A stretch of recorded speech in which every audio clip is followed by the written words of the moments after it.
Hello दोस्तों, आज हम प्रश्नावली 3.6 का पहले क्वेश्चन का फोर्थ पार्ट करते हैं। क्या दे रखा है कि निम्न समीकरणों के युग्मों को रैखिक समीकरणों के युग्म में बदल करके हल कीजिए।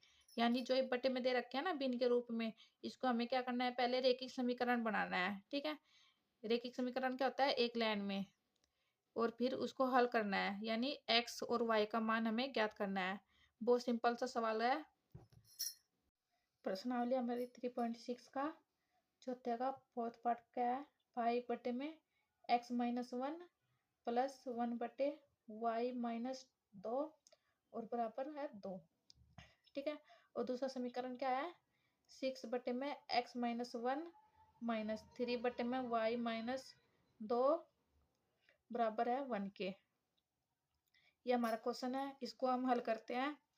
देखो हम इसको कैसे लिख सकते हैं, देखो 5/x-1 को हम कैसे लिखेंगे, 5 1/x-1 है ना। इसको हमने अलग लिख लिया 5। देखो 5 एकम 5 और x-1 बटे में तो कोई फर्क तो नहीं पड़ता ना, वो ही है, सिर्फ हमने इसको थोड़ा खोल के लिखा है। प्लस है तो प्लस, अब इसको भी हम 1 को अलग रख लेंगे और ब्रैकेट में 1/में y-1 वो 2 है ना, 2 डाल लेंगे। ठीक है, इस प्रकार लिख लिया, यानी 1 एकम 1 1 हो गया और y- में ये आ गया। अब देखो बराबर 2 है तो 2, इसको भी हम ऐसे लिख लेंगे, है ना। ये 6 अलग लिख लिया और इसके यानी मल्टीप्लाई में क्या है, गुणा में x-1। देखो 6 एकम 6 और बटे में x-1। ठीक है, माइनस है तो -3 1/y-2 और बराबर है 1। हमने इस प्रकार लिख लिया इसको।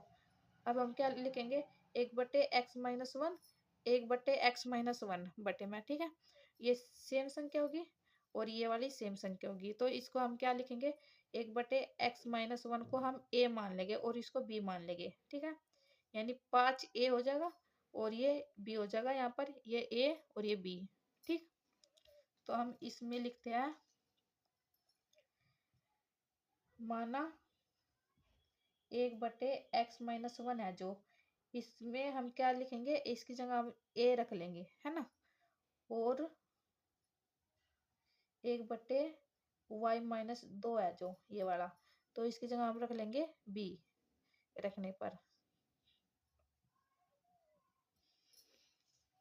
ठीक, अब हम ये क्या बन जाएगा, 5a और ये ab बन जाएगा। ठीक है, क्योंकि हम इसकी जगह a रखेंगे और इसकी जगह b रखेंगे, तो ये 5a बन गया a, क्योंकि इसकी जगह हमने a रखा, प्लस है तो प्लस और ये एक b बन गया। ठीक है, इसके जगह हमने b रखा, बराबर है 2।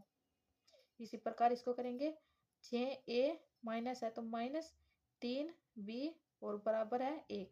ठीक है, इतना हो गया। अब ये समीकरण नंबर 1 है और ये समीकरण नंबर 2 है। अब इसको हम विलोपन विधि से क्या करेंगे, a और b का मान हम ज्ञात कर लेंगे, है ना।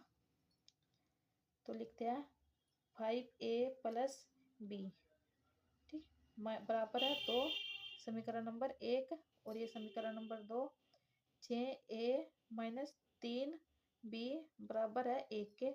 समीकरण नंबर 2, देखो ये प्लस माइनस है ना, ये 1 है ना, यहाँ पर 1b, तो प्लस माइनस है, अगर हम ऊपर वाली संख्या को 3 से गुणा करते हैं तो 3 भी आ जाएगा, यहाँ पर ये 3 भी है तो ये यहाँ पर भी 3 भी आ जाएगा। कब आएगा, जब हम इसको 3 से गुणा करेंगे, यानी समीकरण नंबर 1 को 3 से गुणा करेंगे। ठीक है, तो लिखते हैं 3 से गुणा करने पर 5a कितना आ जाएगा, 3 पंजे 15 a हो जाएगा यहाँ पर। ठीक है, और प्लस है तो प्लस 3 b आ जाएगा। ठीक है, 3 एकम 3 आ जाएगा ना, अब बराबर है 3 दूनी 6 हो जाएगा। ठीक है, तो ये ऐसे उतार लेंगे हम, 6a माइनस 3b बराबर है 1। ये प्लस माइनस और सेम सेम संख्या है तो ये कट जाएंगे, यहाँ पर विलोपन विधि से कर रहे हैं ना हम इसको हल। देखो 15 और 6 कितना हो जाएगा, 21, यानी 21a आ जाएगा हमारा और बराबर है 7 आ जाएगा। तो a बराबर आ जाए 7/21 आ जाएगा, क्योंकि यहाँ पर गुणा हो रहा है, यहाँ पर आगे भाग हो जाएगा। तो 7×21 यानी 3 पर कटता है, तो a का मान हमारा 1/3 निकलता है यहाँ से, ठीक है। यानी 7 एकम 7 और 7×21, ठीक। तो a का मान हमारा 1/3 निकला। और a का मान अगर हम समीकरण नंबर 1 में रख लेते हैं या फिर समीकरण नंबर 2 में रखोगे ना, तो b का मान निकल जाएगा आपका। लिखेंगे यहाँ पर a का मान समीकरण नंबर 1 में रखने पर, समीकरण नंबर 1 हमारा ये है, ये वाला, ठीक है। देखो समीकरण नंबर हमारा 1 ये है और ये समीकरण नंबर हमारा 2 है। तो 5a प्लस 1b आ जाएगा, बराबर है 2। तो a की जगह हम रखेंगे 1/3 प्लस b बराबर है 2। तो 5 एकम 5 और बटे में 3 आ जाएगा, प्लस b बटे में वो सॉरी बराबर 2। अब देखो ये क्या जाएगा, इधर आके माइनस का हो जाएगा, क्योंकि प्लस का हो रहा है ना, इधर आके माइनस का, यानी b बराबर 2 माइनस 5/3 आ जाएगा, ठीक है। अब इसका एलसीएम लिया जाएगा यहाँ पर, इन इसके बटे में 1 डाल के एलसीएम ले लेंगे, यानी b बराबर कितना हो जाएगा, 3 एकम 3, ठीक। ये तो 3 एकम 3 हो जाएगा, और ये 3 एकम 3 3 भी जाता है, तो ऊपर 3 से भी गुणा करेंगे हम। 2 3 6, 6 माइनस 5, ठीक।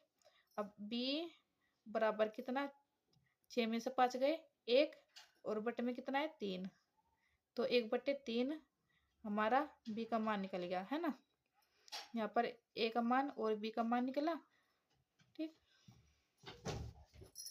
अब हम क्या लिखेंगे, अब ये 1/x-1 बराबर a रखा था ना हमने a, ठीक है। a का मान हमारा निकला है यहाँ पर कितना, 1/3। तो a का मान हमारा 1/3 निकला, तो 1/x-1 और बटे में 1/3, a की जगह हमने इसका मान रख लिया है ना। तो इसको आर पार गुणा कर लेंगे, यानी क्रॉस गुणा कर लेंगे ऊपर नीचे। तो a को इससे गुणा करेंगे तो ये आ जाएगा x-1 बराबर 3 को 1 से करेंगे तो 3 आ जाएगा, ठीक है। अब x बराबर 3, ये माइनस हो रहा तो इधर आके प्लस हो जाएगा, तो x बराबर हमारा 4 आ गया, ठीक है। यानी 3 + 1 4 आ गया। इसी प्रकार 1/y-2 ये है, जो इसकी जगह हमने क्या रखा था, b रखा था ना, तो b का मान हमने निकाल लिया, -2 बट्टे में b का मान कितना निकला, 1/3 निकला है ना। तो इसको भी आर पार गुणा कर लेंगे। देखो 1 से गुणा करेंगे तो y-2 ये आ जाएगा, और 3 एकम 3, ठीक। y बराबर 3, ये माइनस हो रहा है तो इधर आके प्लस हो जाएगा 2, ठीक। अब y बराबर 5 आ गया, यानी x का मान 4 और y का मान हमारा 5 निकल गया। ये हमारा आंसर है।